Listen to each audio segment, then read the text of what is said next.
Bismillahirrahmanirrahim.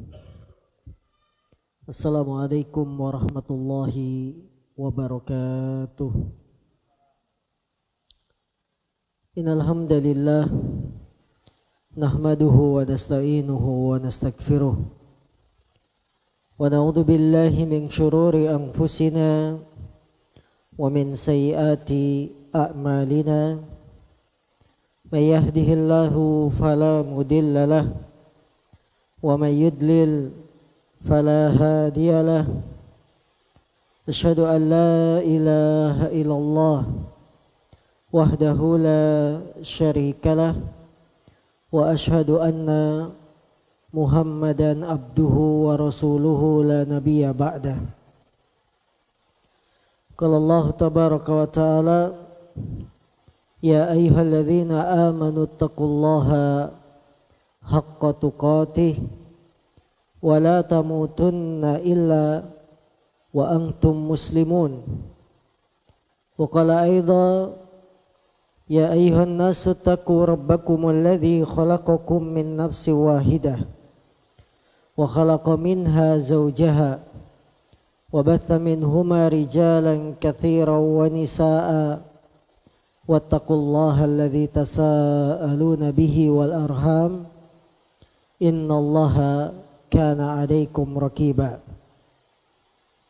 Fa inna asdaqal hadis kitabullah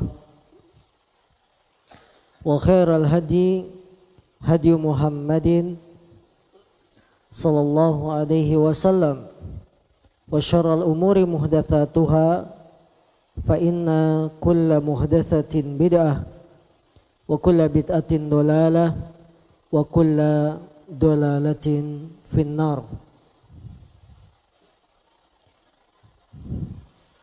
Saudara-saudaraku yang dimuliakan Allah Subhanahu wa taala, alhamdulillah dalam kondisi yang diberkahi oleh Allah Subhanahu wa taala, turunnya hujan kepada kita, maka kita bersyukur keberkahan ini diberikan oleh Allah kepada kita, kepada negeri kita, karena kita mendambakan negara, negeri yang selalu diberkahi.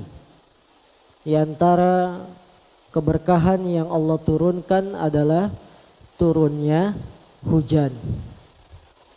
Dengan hujan maka Allah bisa menghidupkan tanaman, hewan-hewan, dan menyuburkan bumi ini. Ini keberkahan. Karena itu kita selalu berdoa kepada Allah agar negara kita ini selalu diberkahi, dijauhi dari segala macam musibah, dijauhi dari segala macam mara bahaya. Karena kalau kita tidak berdoa untuk kebaikan negara kita, siapa lagi yang akan berdoa? Karena itu seorang ulama, Fudail bin Iyad, beliau mengatakan, andaikan aku punya doa yang mustajab, niscaya akan aku berikan kepada para pemimpin. Ini saking pentingnya doa. Dengan demikian, di waktu turunnya hujan, di waktu terkabulnya doa, doakanlah untuk kebaikan negara kita, kebaikan para pemimpin negara, pemimpin negeri, begitu juga kebaikan bagi seluruh rakyat Indonesia. Hadis masih dalam Kitabus Siyam, kitab pembahasan tentang puasa. Masuk bab yang baru, babus saum fis safar, bab berpuasa ketika safar.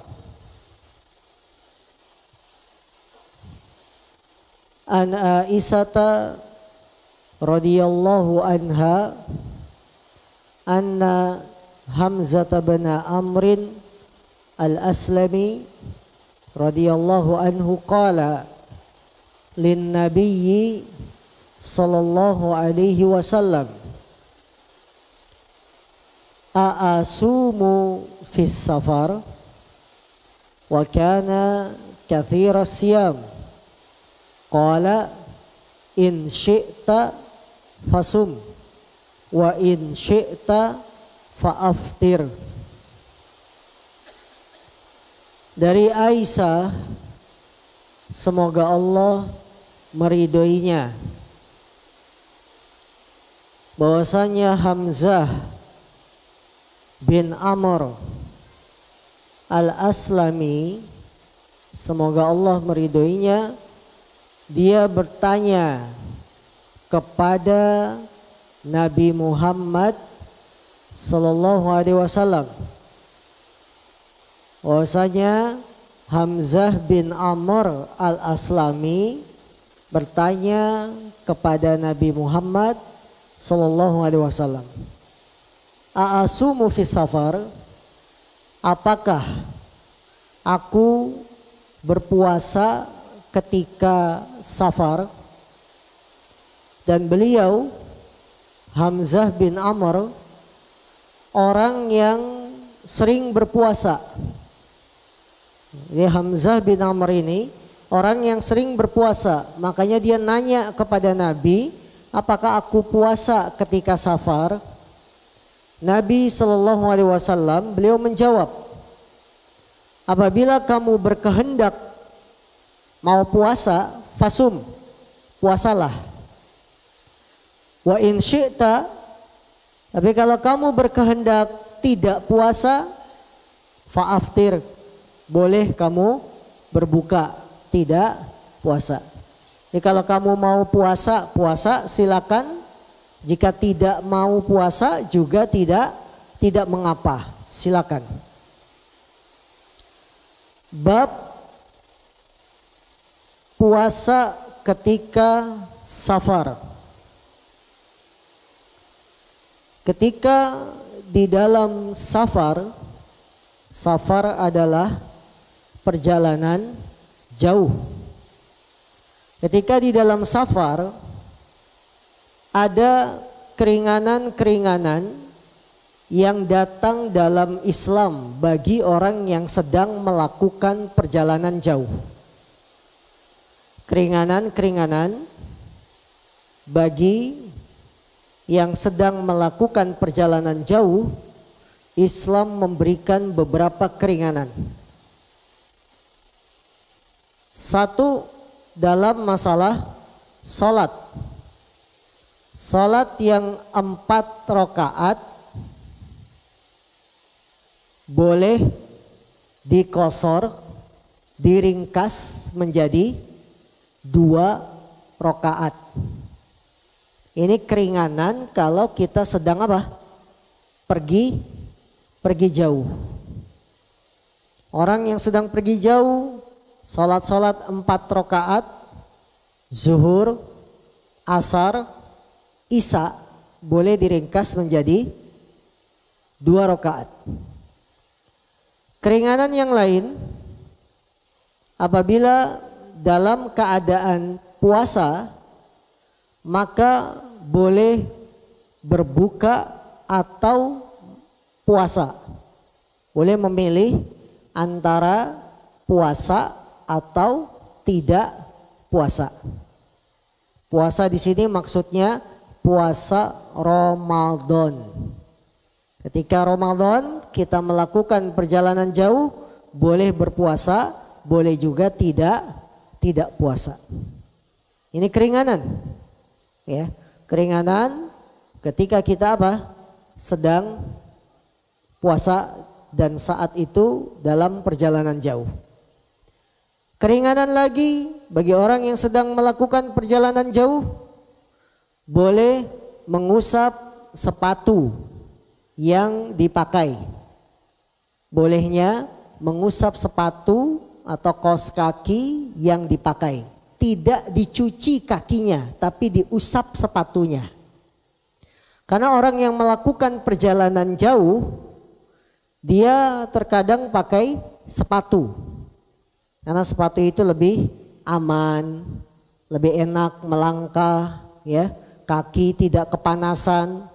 Maka Islam memberikan keringanan bagi yang sedang perjalanan jauh, boleh diusap sepatunya ketika berwudu, tidak usah dilepas. Ini keringanan di dalam Islam bagi orang yang melakukan apa? Perjalanan jauh.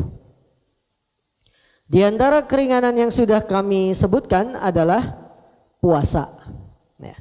Dia boleh berbuka, boleh juga melanjutkan puasa.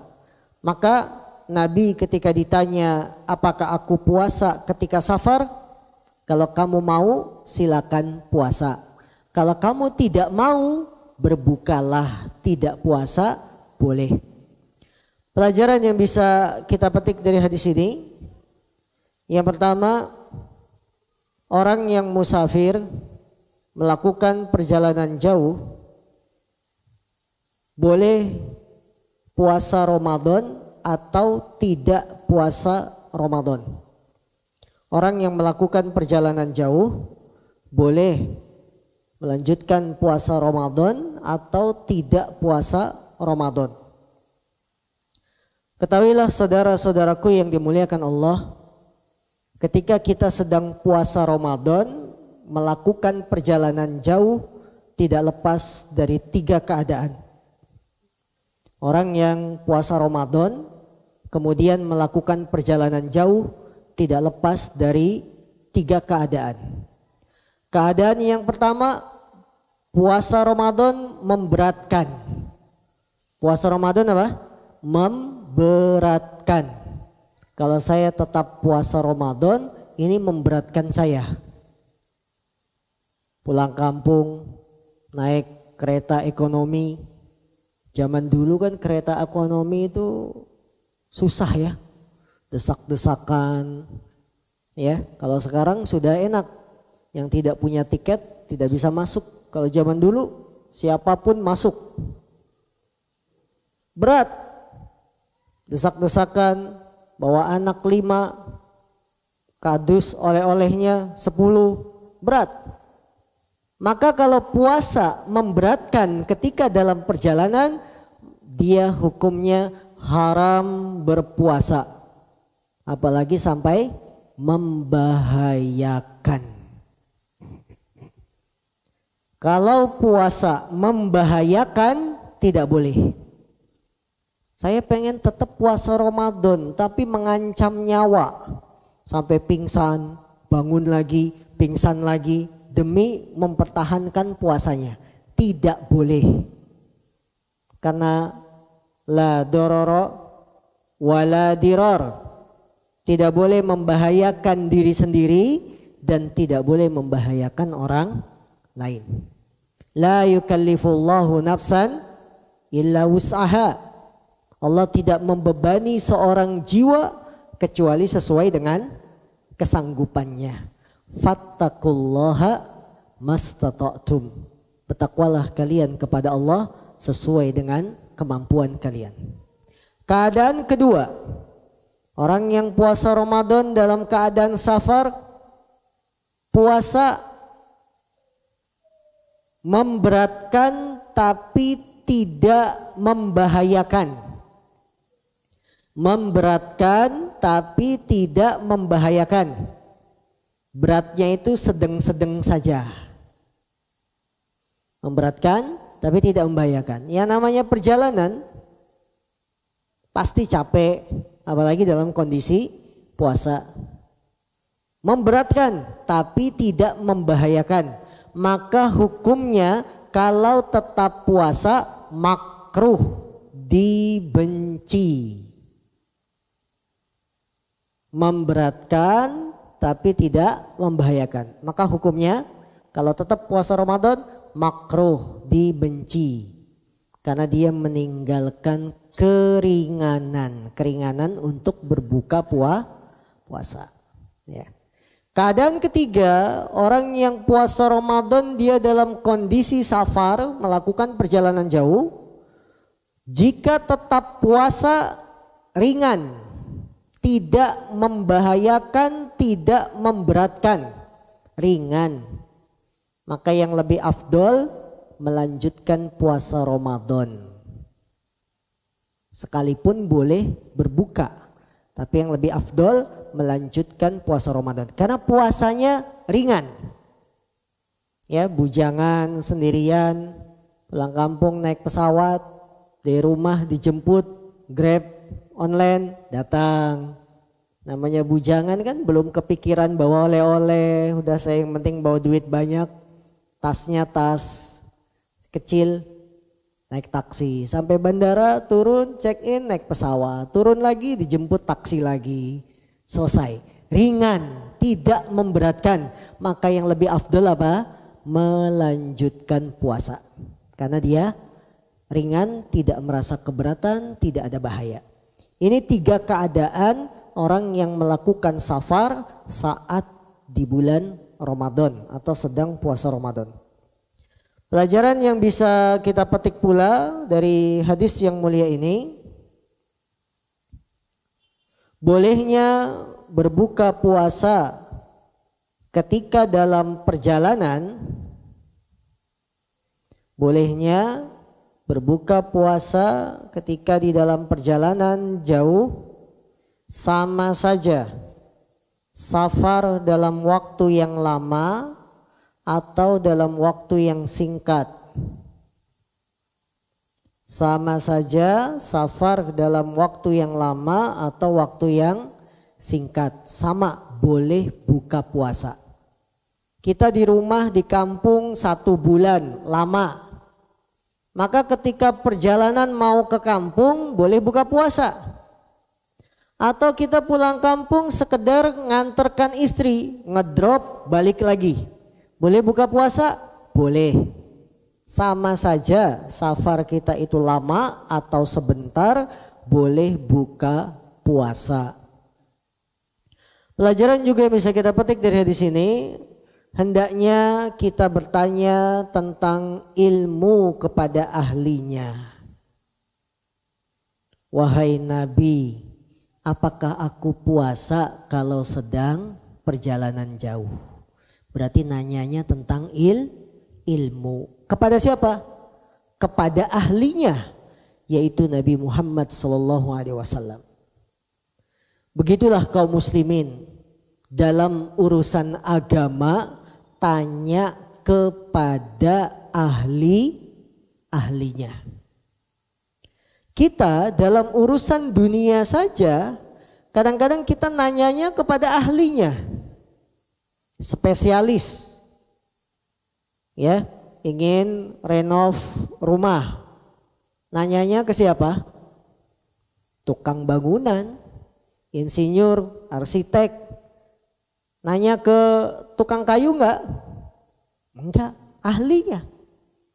Berobat ketika sakit, milihnya dokter apa biasanya? Spesialis. Itu urusan dunia. Bagaimana lagi urusan agama? Harus tanya kepada ahlinya. Sahabat ini datang menemui Nabi, wahai Rasul, saya puasa enggak kalau sedang perjalanan jauh? Dia enggak nanya ke tukang obat, dia enggak nanya ke yang lain, tapi nanyanya ke Nabi Muhammad SAW. Demikianlah saudara-saudaraku, dalam perkara agama jangan sembarangan kita bertanya kepada ahlinya. Dan ini yang diperintahkan oleh Allah di dalam Al-Quran. Fas'alu ahla dzikri in kuntum la ta'lamun. Bertanyalah kepada ahlinya, ulama, ahlu dzikr, in kuntum la ta'lamun, apabila kalian tidak mengetahui. Nah, musibah di zaman sekarang, orang kan kalau berbicara agama asal ngelihat ini tokoh pakai songkok, ya, pakai sarung, rajin ke masjid, nanya. Gak melihat dia itu ahli tidak, dia itu bisa bahasa Arab tidak, paham Quran hadis tidak. Ini yang perlu kita hidupkan metode dalam beragama. Oh, kita ketika berbicara masalah agama, kembalikan kepada ahlinya.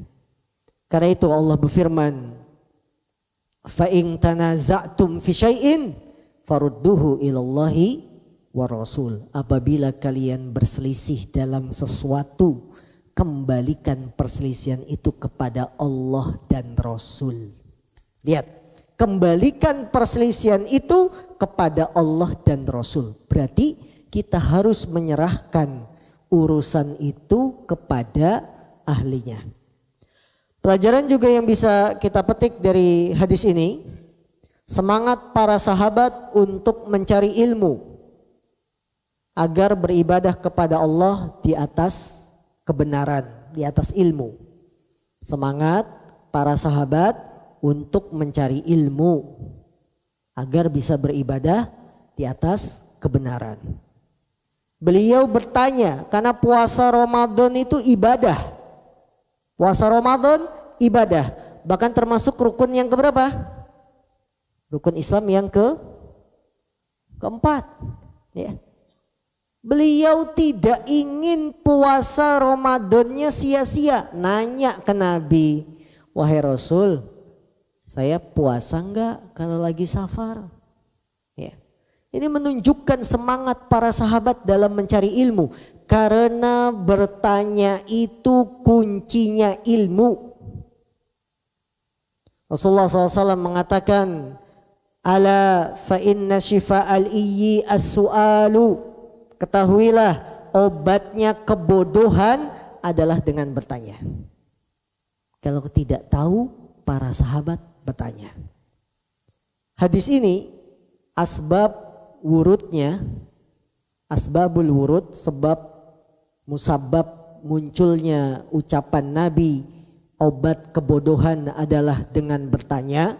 Ketika ada seorang sahabat wajib mandi junub sementara kepalanya berdarah, bocor.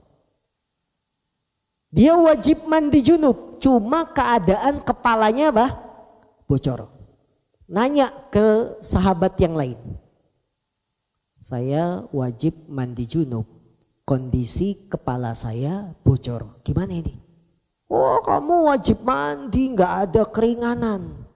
Akhirnya sahabat ini mandi, habis mandi meninggal dunia. Meninggal, mati. Rasulullah mendengar berita ini marah.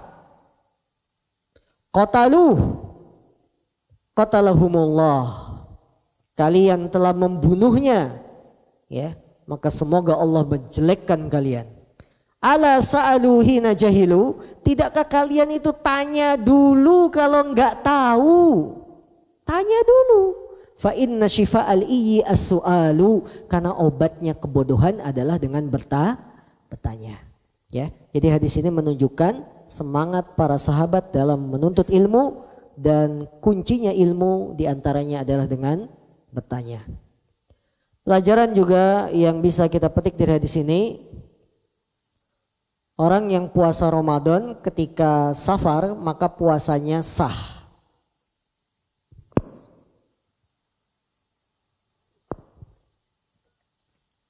Orang yang puasa Ramadan ketika safar maka puasanya apa? Sah. Pelajaran juga yang bisa kita petik dari hadis ini, orang yang meminta fatwa hendaknya menyebutkan terus terang keadaan dan kondisinya, tidak menyembunyikan sesuatu apapun.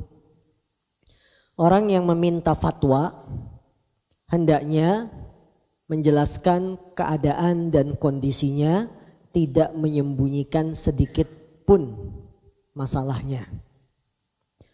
Karena kaum muslimin, kalau kita diminta fatwa, kita ditanya, kita itu kan menjawabnya sesuai pertanyaan.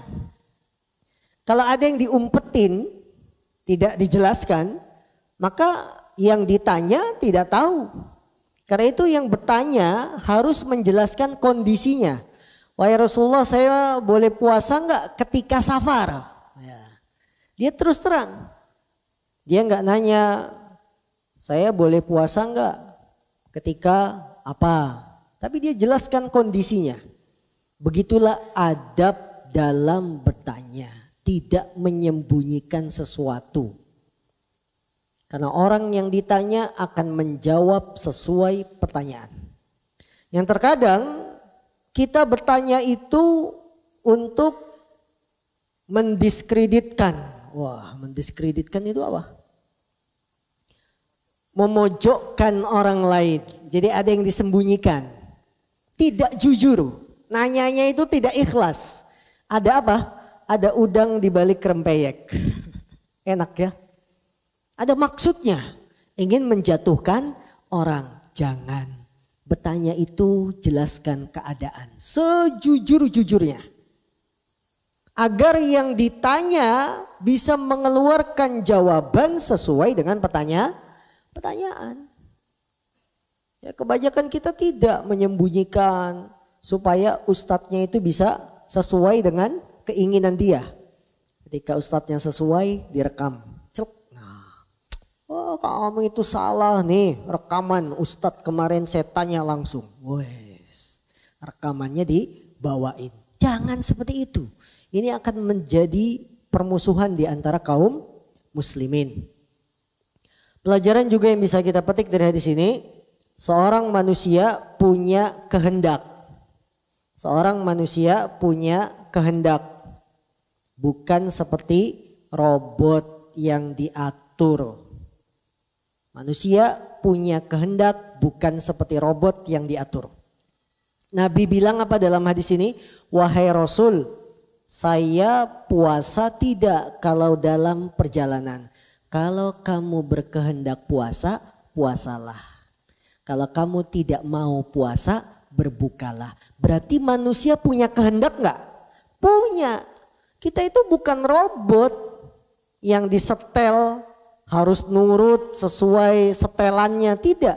Kita punya hawa nafsu, kita punya keinginan. Ini manusia. Ini berbeda jauh dengan pemahaman kaum Jabariyah. Siapa kaum Jabariyah? Kaum Jabariyah adalah orang yang mengatakan manusia itu tidak punya kehendak. Dia bagaikan robot diatur 100%. Tidak punya kehendak. Ya, bagaikan robot. Jadi kalau dia mau menikah itu sudah diatur. Ya. Tidak punya kehendak. Ini salah. Kita punya kehendak, kita yang milih mana jalan surga, mana jalan neraka. Makanya ditegakkan hukuman seadil-adilnya. Kalau manusia bagaikan robot, tidak mungkin ada surga, ada neraka. Zolim kalau kita kayak robot dimasukin neraka. Zolim, karena kita nggak bisa bergerak, ya. Dalam akidah Ahlus Sunnah wal Jamaah, manusia itu punya kehendak. Bapak-bapak yang masih bujang mau nikah, boleh milih gak? Boleh milih, kalau tidak srek jangan dilanjutkan. Pilihan. Boleh ngeliat dulu gak? Boleh, itulah kehendak. Namun ketahuilah kehendak kita terkadang di bawah kuasa Allah. Kita punya keinginan, ada yang tidak tercapai. Itu berarti Allah belum mengizinkan. Namun banyak juga kehendak kita tercapai. Pengen ini dapat, pengen itu dapat. Berarti Allah izinkan. Ya. Inilah akidah Ahlus Sunnah wal Jamaah yang berada di tengah-tengah, yang mengatakan manusia punya kehendak, akan tetapi kehendak kita terkadang di bawah kuasa Allah Subhanahu wa ta'ala. Hadis kedua.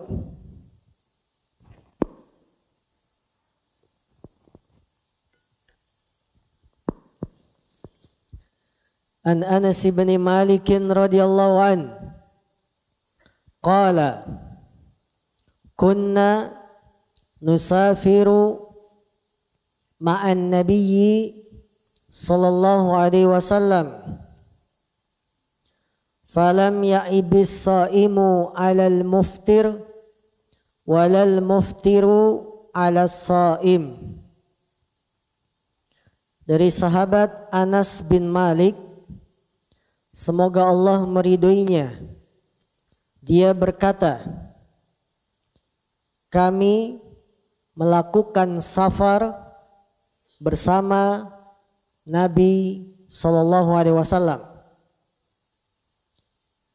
Maka orang yang puasa tidak mencela orang yang tidak puasa, yang berbuka. Dan orang yang berbuka, yang tidak puasa, tidak mencela yang tetap puasa. Jadi apa kata Anas bin Malik? Kami melakukan safar, perjalanan jauh bersama Nabi SAW. Berarti rombongan. Di antara rombongan ini ada yang puasa, ada yang tidak puasa. Tapi kata Anas, yang puasa tidak mencela yang berbuka, yang tidak puasa. Yang tidak puasa juga tidak mencela yang puasa. Hadis dikeluarkan oleh Imam Bukhari, ya, juga Imam Muslim. Hadis ini dari jalan Anas bin Malik. Beliau adalah putra dari siapa? Ibunya Anas, Ummu Sulaim. Ummu Sulaim itu menikah dengan Abu Tolha, ya. Menikah dengan Abu Tolha. Anas bin Malik sejak kecil beliau sudah diserahkan kepada siapa? Kepada Nabi Muhammad Sallallahu Alaihi Wasallam. Kurang lebih 13 tahun menjadi pelayan Nabi Sallallahu Alaihi Wasallam. 13 tahun menjadi pelayan Nabi, Anas bin Malik mendapat keberkahan. Apa keberkahannya? Didoakan. Dapat doa dari Nabi dengan 4 perkara. 1, Anas bin Malik didoakan panjang umur. 2, Anas bin Malik didoakan banyak rezeki. Panjang umur, banyak rezeki. Yang ketiga apa? Banyak istri? Enggak, banyak anak. Bukan banyak istri, banyak anak. Yang keempat didoakan masuk surga. Masuk surga. Kata Anas bin Malik, saya sudah dapat 3. Panjang umur, banyak rezeki, banyak anak. Saya dapat 3-tiganya. Dan saya berdoa semoga yang keempat juga dapat dikabulkan. Apa? Masuk surga. Ya. Ini keberkahan menjadi pelayan Nabi Muhammad SAW. Beliau berkata, kami sedang melakukan safar. Kami melakukan safar pergi jauh bersama Nabi SAW. Hal ini memberikan pelajaran bagi kita. Kalau mau jalan-jalan, perjalanan jauh, cari teman yang baik. Jangan sendirian. Karena teman itu sangat penting ketika dalam perjalanan.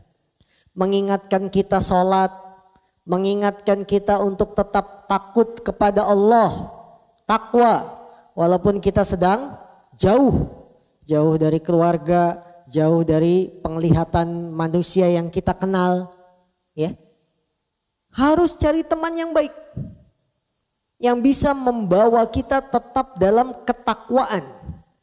Karena Rasulullah bersabda, ittaqillah haitsu ma kunt. Bertakwalah kamu kepada Allah dimanapun kamu berada.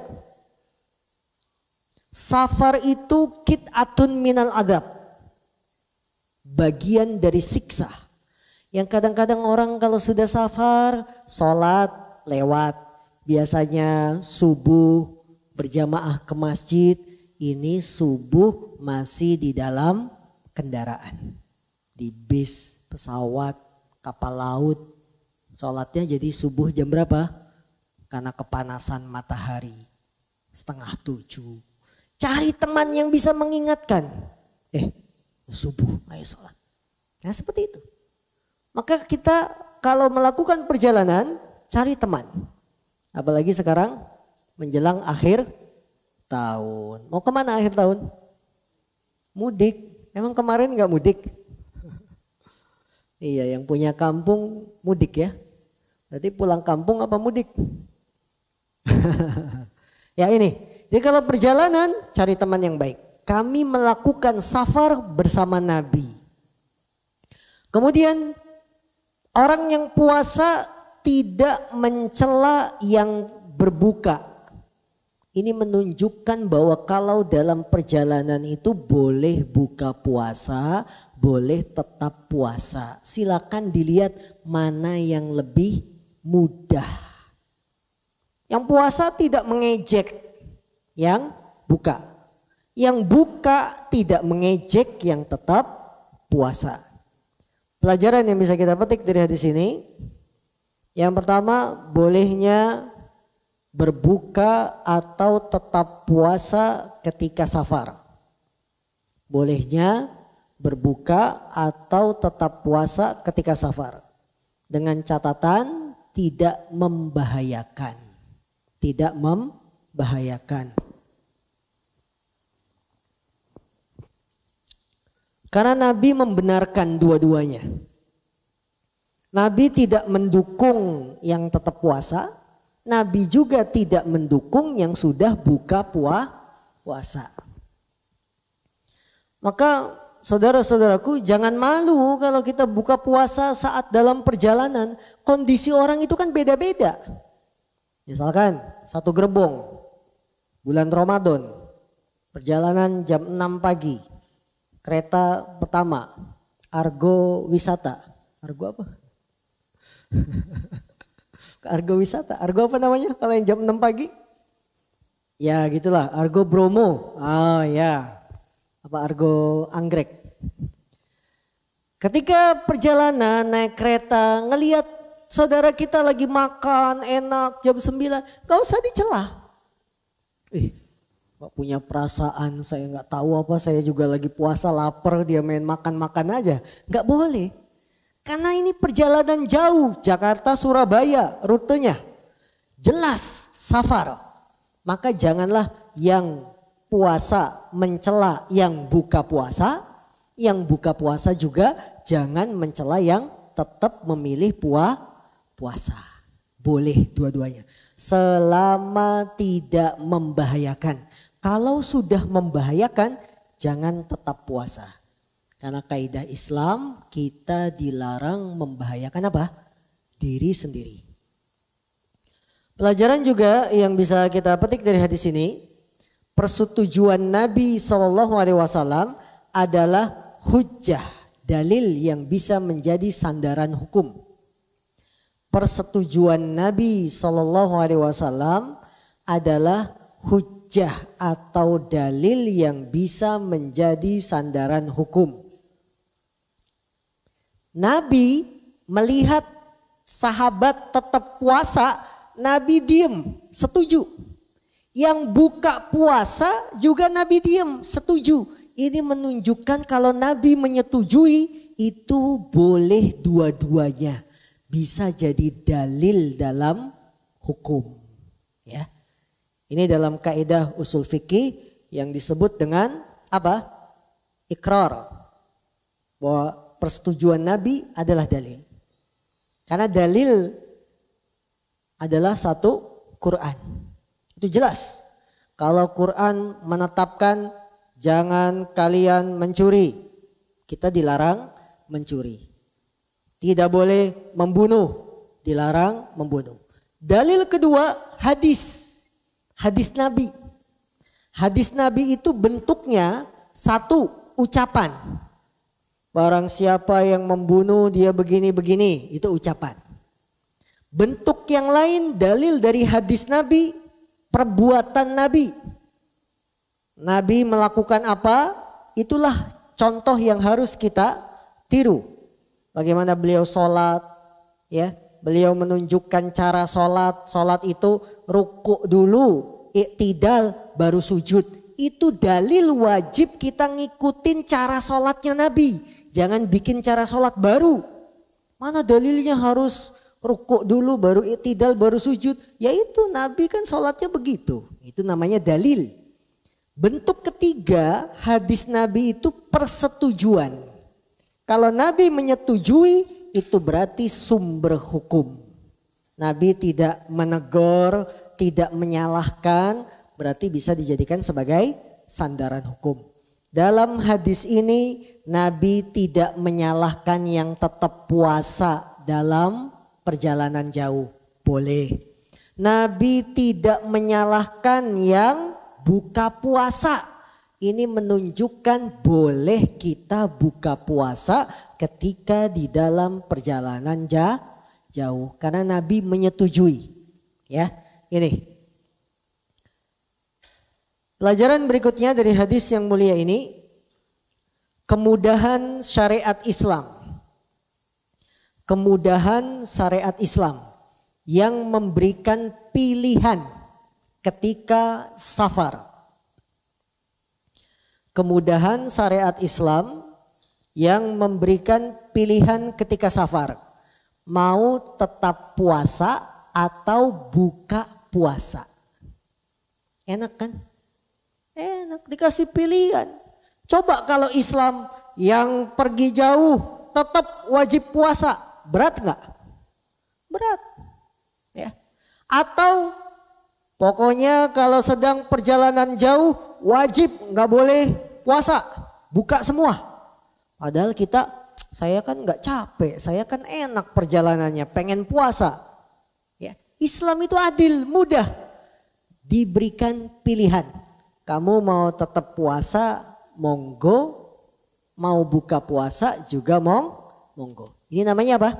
Kemudahan Islam yang memberikan pilihan kepada orang yang melakukan perjalanan jauh, apakah dia ingin puasa atau ingin berbuka.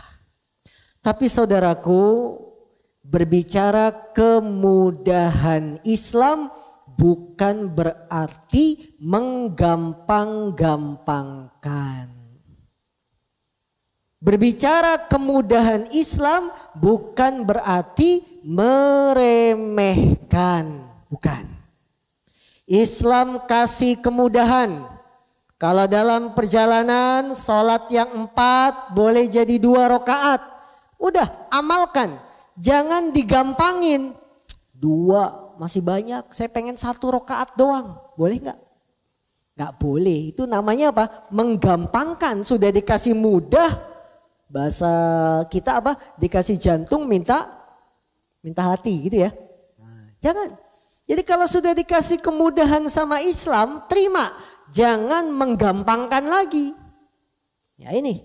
Banyak umat Islam kan agama mudah. Akhirnya meremehkan.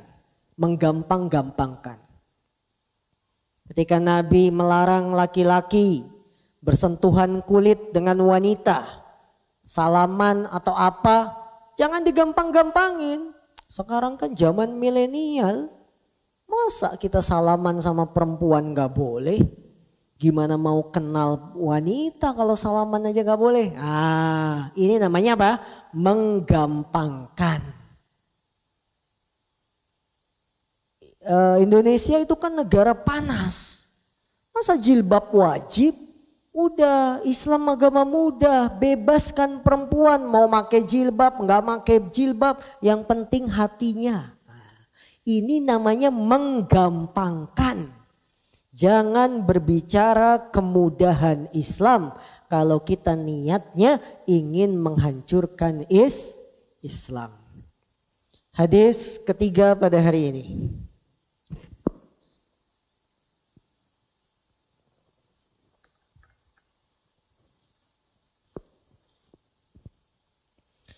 An Abi Darda'i radhiyallahu anhu qala kharajna ma'a Rasulillahi sallallahu alaihi wasallam fi syahri Ramadan fi harrin syadid hatta in kana ahaduna la yad'u yadahu ala ra'sih min syiddatil har wa ma fina sha'imun illa Rasulullah sallallahu alaihi wasallam wa Abdullah ibnu Rawahah.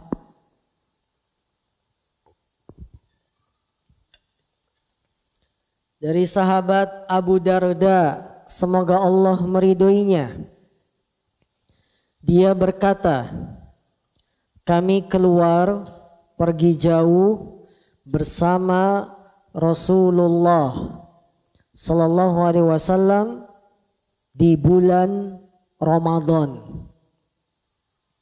Kami keluar bersama Nabi pergi jauh di bulan Ramadan. Fi harrin syadid, ketika iklim sangat panas. Karena Ramadan itu memang biasanya musim panas, ya. Sampai-sampai salah seorang di antara kami meletakkan tangannya di atas kepalanya. Min syiddatil har, karena sebab panas yang sangat panas. Panas dia begini, nutupin, ya. Tidak ada di antara kami yang puasa kecuali Rasulullah sallallahu alaihi wasallam dan Abdullah bin Rawahah. Nah, di sini dari jalan Abu Darda, beliau nama aslinya Uwaimir. Abu Darda nama aslinya siapa? Uwaimir bin Amir bin Qais. Itu nama asli beliau. Beliau lebih dikenal dengan nama kunyah, nama panggilannya daripada nama aslinya. Beliau masuk Islam ketika tahun Badar, yaitu saat perang Badar. Beliau bagus ketika sudah masuk Islam, Islamnya sangat baik, ikut perang Uhud. Ya, ikut perang Uhud. Dan beliau termasuk ulama sahabat. Ulama sahabat artinya ilmunya banyak. Beliau mengatakan kami keluar bersama Rasulullah pada bulan Ramadan ketika panas sangat terik, sangat panas.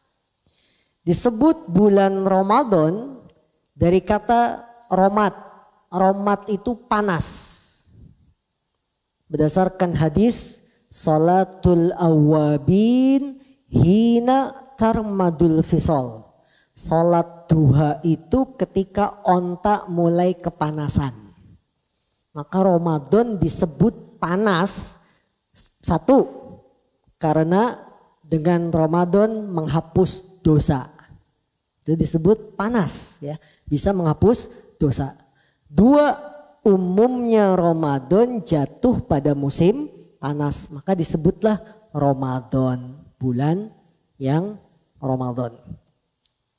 Kami keluar bersama Nabi, yaitu dari Madinah, melakukan perjalanan, ya, untuk perang Badar.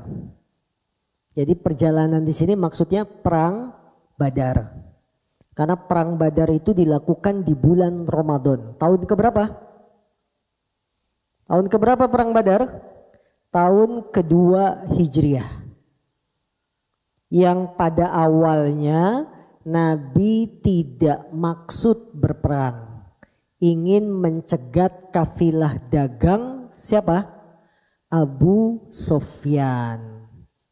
Karena tujuannya ingin mencegat, mengambil barang dagangannya Abu Sofyan, maka Nabi persiapannya biasa-biasa saja. Ya. Namun Abu Sofyan menghubungi para tokoh Quraisy. Abu Jahal dan lain-lain. Saya mau dicegat nih sama Muhammad dan kawan-kawan. Abu Jahal naik emosinya. Ayo kumpulin pasukan, kita perang. Wah. Nabi gak mengira, ya. Abu Sufyan akhirnya berhasil sampai Mekah selamat. Sementara pasukan yang dari Mekah sudah jalan. Abu Sufyan bilang kepada Abu Jahal, udah pulang lagi, saya udah selamat sampai Mekah. Kata Abu Sufyan, gak ada, lanjutin. Nah, itulah awal muasal kisah terjadi perang Badar, ya. Ketika kondisinya sangat panas, karena memang musim Ramadan itu memang musim panas, dan kita kalau pernah ke Saudi Arabia di bulan Ramadan itu panas, musimnya kurma. Kurma itu berbuah ketika musim panas. Kayaknya kurma di Indonesia jarang berhasil karena musimnya kurang panas. Satu lagi apa? Tidak dikawinkan, makanya banyak gagal. Kalau kurma pengen berbuah, satu panasnya cukup, dua dikawinkan. Karena kurma itu ada yang jantan, ada yang betina. Ya. Kalau pengen tahu apa ciri jantan betina, jangan tanya ke saya. Tanya ke tukang kurma. Ya, baik. Ketika kondisi sangat panas, sampai-sampai salah seorang di antara kami meletakkan tangannya di atas kepalanya. Tangan di sini maksudnya pergelangan tangan. Bukan semuanya begini, enggak. Tapi cuma apa ini namanya? Telapak tangan, bukan semuanya tangan sampai sini. Karena sebab untuk melindungi dari panas, dan tidak ada yang puasa saat itu. Ketika perjalanan jauh, panas, gak ada yang puasa kecuali cuma Nabi Muhammad dan Abdullah bin Rawahah, ya. Pelajaran yang bisa kita petik dari hadis ini, satu, bolehnya berbuka puasa bagi orang yang musafir dan mengalami rasa berat. Bolehnya berbuka puasa bagi orang yang musafir dan mengalami rasa berat. Boleh. Panas sampai tenggorokan apa? Kering, ya. Boleh buka puasa, jangan maksakan diri. Zaman dulu dari Madinah ke Badar jalan kaki, panas. Panasnya gurun pasir itu memang beda, betul-betul panas dia. Kalau kita panas-panas tropis ya. Di sana beda, betul-betul panas kalau panas. Makanya mobil, motor itu bannya nggak ada yang awet. Mobil kalau melintas di jalan musim panas, setiap 1 jam siram air. Supaya tidak meletus. Karena emang panas. Ya, panas, sangat panas. Maka dari hadis ini bisa kita pelajari, ambil pelajaran. Bolehnya berbuka puasa bagi musafir ketika mengalami rasa berat. Yang kedua, pelajaran yang bisa kita petik dari hadis ini, berpuasa bagi yang tidak mengalami keberatan maka dia lebih afdol ketika sedang safar. Berpuasa bagi yang tidak mengalami keberatan maka dia lebih afdol saat safar, saat dalam perjalanan. Ini yang kami katakan, kalau kita tidak ada rasa berat, ringan, maka puasa lebih afdol daripada berbuka. Karena kita ringan. Dan itu yang dicontohkan oleh Nabi. Beliau kuat. Kalau yang lain sahabatnya sudah kelelahan. Tapi Nabi tetap kuat, nggak ada rasa berat. Maka beliau tetap puasa. Ya. Nah ini, jadi kalau kita melakukan perjalanan jauh dan tidak ada rasa berat untuk puasa, maka lebih afdol apa? Puasa. Alasan kedua, Kenapa orang yang tidak merasakan berat lebih baik dia tetap puasa? Karena kalau dia tetap puasa tidak punya hutang. Enak mana? Punya hutang puasa sama tidak punya hutang? Ya enak gak punya hutang. Coba kalau punya hutang. Aduh sudah Syawal tanggal 2 pengen ganti hutang. Nastar masih banyak. Apalagi? Ya, ketupat, rendang masih ada. Pengen bayar utang malesnya bukan main. Maka kalau kita tetap puasa lebih enak gak punya hutang. Alasan yang lain kalau kita tetap puasa ya, kita akan mendapati keutamaan bulan Ramadan. Sementara kalau bayar hutang puasanya di bulan apa? Selain Ramadan. Itulah bagi yang tidak mengalami rasa berat lebih baik tetap puasa ketika di dalam perjalanan. Ya, yang paling enak alasannya itu biar nggak punya utang. Kalau punya utang kepikiran, nggak enak punya utang itu ya. Nah ini maka kaum muslimin yang dimuliakan Allah SWT, ini yang bisa kita ambil dari hadis ini yang kedua. Yang ketiga, pelajaran yang bisa kita petik dari hadis ini. Bolehnya mengambil sebab untuk melindungi diri dari bahaya. Dan itu tidak menafikan tawakal. Bolehnya mengambil sebab untuk melindungi diri dari bahaya. Dan itu tidak menafikan tawakal.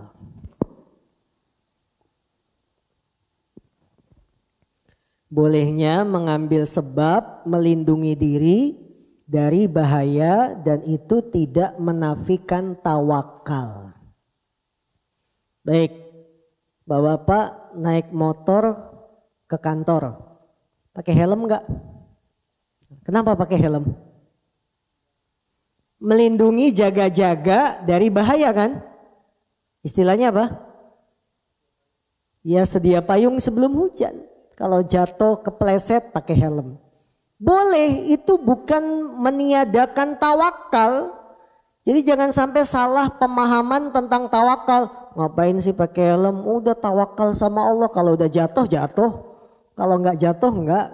Boleh ngambil sebab melindungi diri dari bahaya. Boleh. Nabi Muhammad kalau perang pakai apa? Baju besi. Kira-kira baju besi buat apa dipakai? Melindungi pedang. Apalagi? Panah. Berarti seorang itu boleh mengambil sebab untuk melindungi bahaya. Melindungi diri dari bahaya. Dan itu tidak menafikan tawakal. Islam membolehkan hal itu. Kita konsumsi kurma ajwa. Setiap pagi 7 butir. Apa kata Nabi? Barang siapa yang memakan kurma ajwa setiap pagi tidak akan kena sihir, tidak akan kena racun. Boleh nggak? Boleh. Ini namanya sebab. Saya makan kurma ajwa untuk melindungi diri dari racun, dari sihir, dari penyakit. Boleh. Ya, boleh. Tidak dilarang. Atau bahasa kita sekarang, pencegahan lebih baik daripada mengobati. Jadi Islam itu sangat menganjurkan hal ini. Ya, maka kaum muslimin jangan sampai kita salah dalam memahami tawakal. Kebanyakan orang tawakal itu apa? Udah pasrah aja. Ya, mau nanti di jalan motor jatuh, udah pakai kopiah aja cukup, ini lebih kebal dari helm. Enggak, boleh pakai helm, boleh pakai baju besi, naik mobil pasang sabuk, itu tidak menafikan tawakal. Tawakal itu diiringi dengan usaha, mencari sebab, itu tawakal. Bukan tawakal itu pasrah, salah. Ketika seorang sahabat bawa onta ke masjid. Untanya tidak diikat. Pengen langsung sholat. Ya, Wahai Rasulullah, ini saya ikat dulu apa saya tinggalin sholat? Ikat dulu baru tawakal. Itu namanya tawakal. Jangan bawa onta, talinya dilepas, kita sholat, Allah yang menjaga. Enggak, usaha dulu. Ikat ontanya yang kuat, baru tinggal sholat. Begitupun bapak-bapak bawa motor, kunci ganda. Kunci ganda nggak punya, kunci apa lagi? Kunci setang nggak punya, kunci rahasia. Kunci rahasia nggak punya, kunci Inggris. Boleh, itu tidak menghilangkan tawakal. Ya, sampai di sini ada pertanyaan, kami persilakan. Kita sambung Ahad kedua bulan depan. Akhir bulan ini tidak ada. Tahun depan. Saya bekerja di satu perusahaan di bagian pengiriman. Pihak perusahaan memerintahkan setiap kirim barang harus kasih uang, kopi, kepada penerima barang setelah barang diterima. Apakah ini termasuk suap menyuap sedangkan perusahaan mengetahuinya? Saya bagian pengiriman barang. Ya. Setiap ngirim barang ke konsumen, istilahnya apa? Kita supplier, yang nerima barang customer, kasih uang kopi. Apakah ini disebut suap menyuap? Pertanyaan kami, ini dalam rangka apa? Supaya customernya senang karena kita supplier yang baik hati. Setiap ngasih barang ada tips, ada uang kopi, ada uang lain. Kalau tujuannya untuk customer itu senang berhubungan dengan pekerjaan, jatuhnya suap menyuap. Jatuhnya suap menyuap. Namun kalau pemberian itu tidak ada sangkut paut dengan pekerjaan. Contoh, antum jamaah sini main ke rumah saya, minimal air putih keluar. Saya nggak ada hubungan kerjaan dengan antum, main ke rumah saya kasih air putih, itu namanya hadiah. Ya, jadi beda tipis antara suap dengan hadiah. Suap itu ada kaitan dengan pekerjaan. Supplier supaya tetap dipegang sama customernya gitu kan. Udah kita kasih aja biar dia seneng ya. Nah ini berarti suap. Jangan diterima dan jangan memberi. Walaupun itu perusahaan mengetahui. Karena tidak ada ketaatan kepada manusia dalam kemaksiatan. Rasulullah Nabi kita yang mulia beliau bersabda, la ta'ata li makhlukin fi maksiatil khaliq. Tidak ada ketaatan kepada manusia dalam memaksiati Allah. Kita taat sama perusahaan tapi perintahnya maksiat, boleh nggak? Nggak boleh. Walaupun itu atasan, walaupun itu perusahaan kita. Ya, ini harus dipegang oleh teman-teman yang di bagian pengiriman, bagian gudang dan lain-lain. Lahan basah, gitu ya. Bagaimana adab makan di hadapan orang yang sedang puasa? Karena terkadang ada orang yang mencela seorang yang ketika makan di hadapan orang yang sedang puasa karena dianggap tidak menghargai. Apakah sebaiknya sembunyi-sembunyi? Baik, yang pertama dalam hal puasa apa? Puasa wajib, Ramadan, atau puasa sunnah? Kalau dalam hal puasa sunnah yang sedang tidak puasa, ya tidak usah sungkan-sungkan. Yang puasa juga jangan merasa tidak dihargai. Karena puasa sunnah itu sifatnya tidak wajib. Kita lagi puasa naik motor pinggir jalan pada makan. Jangan marah-marah. Kamu ini gak menghargai saya, ini puasa Senin Kemis. Jangan. Karena itu puasa sunnah. Nah untuk bulan Ramadan maka wajib seluruh kaum muslimin puasa. Yang jualan jangan buka pagi-pagi karena wajib menjaga, menghormati orang yang puasa Ramadan. Puasa Ramadan itu hukumnya wajib. Ya, jangan buka warung Padang, buka ketoprak, apalagi warung makan setengah badan ditutupi. Jangan, karena ini tidak menghargai orang yang puasa Ramadan. Nah,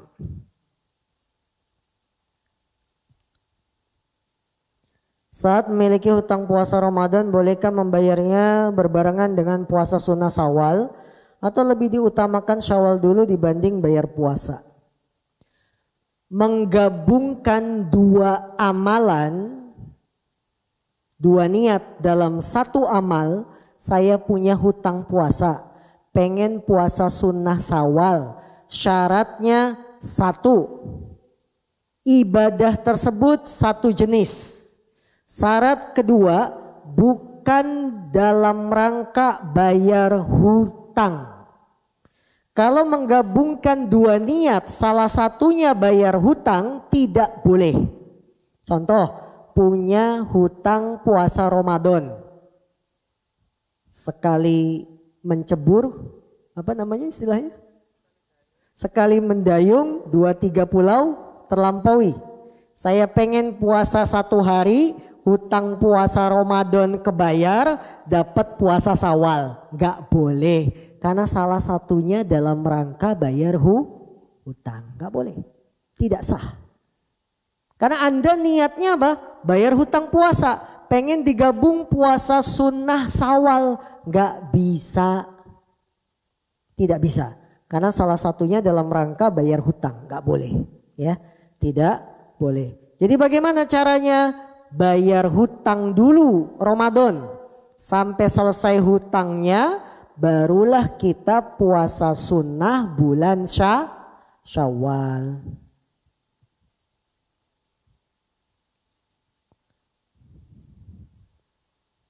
La ilaha illallah wahdahu la syarikalah, lahul mulku wa lahul hamdu wa yuhyi wa yumiitu wa huwa ala kulli syai'in qadir.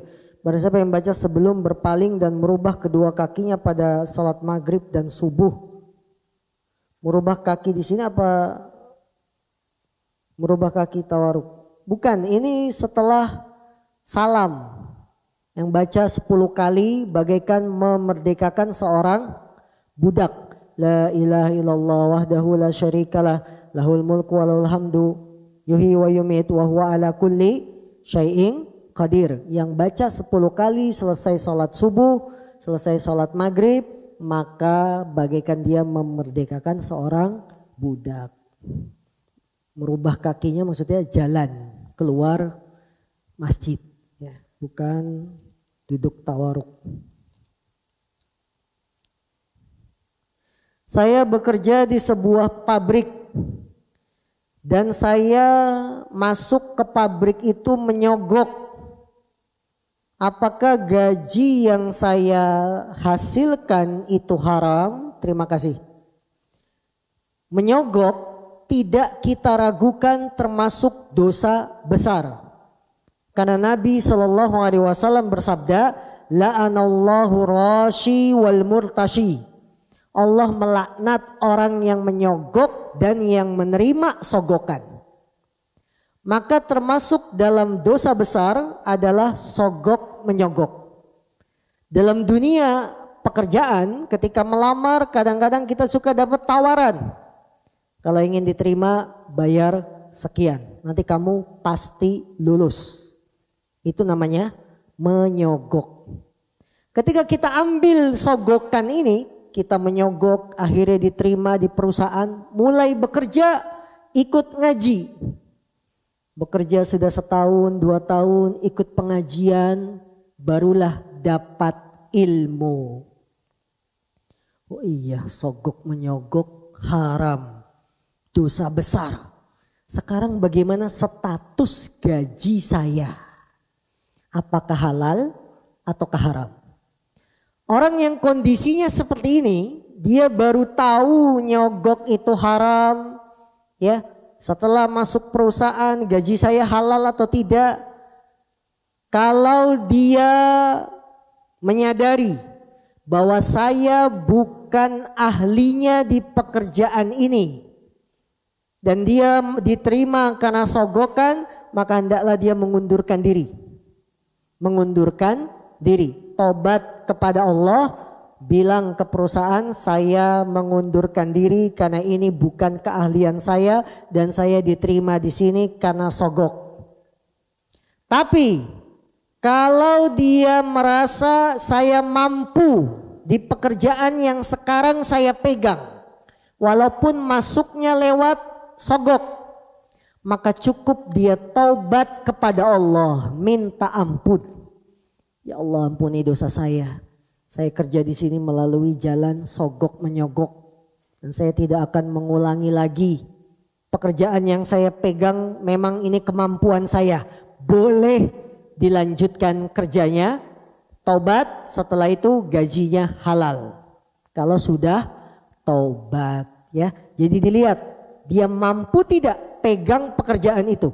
Kalau tidak mampu, mengundurkan diri, taubat kepada Allah, tidak usah dilanjutkan karena dia diterima atas dasar sogokan. Karena uangnya besar, akhirnya dia yang masuk. Padahal ada yang lain yang lebih berhak menerima pekerjaan itu. Nah, sampai di sini wallahu taala alam. Kita lanjutkan awal tahun insyaallah pekan kedua hari Ahad. Jadi akhir bulan ini tidak ada. Yang benar datangnya dari Allah dan Rasulnya. Yang salah dari saya pribadi selaku manusia yang lemah. Dan saya mohon ampun atas segala kekurangan. Subhanaka Allahumma bihamdika. Asyhadu an la ilaha illa anta astaghfiruka wa atubu ilaik. Walhamdulillahirabbil alamin. Assalamualaikum warahmatullahi wabarakatuh.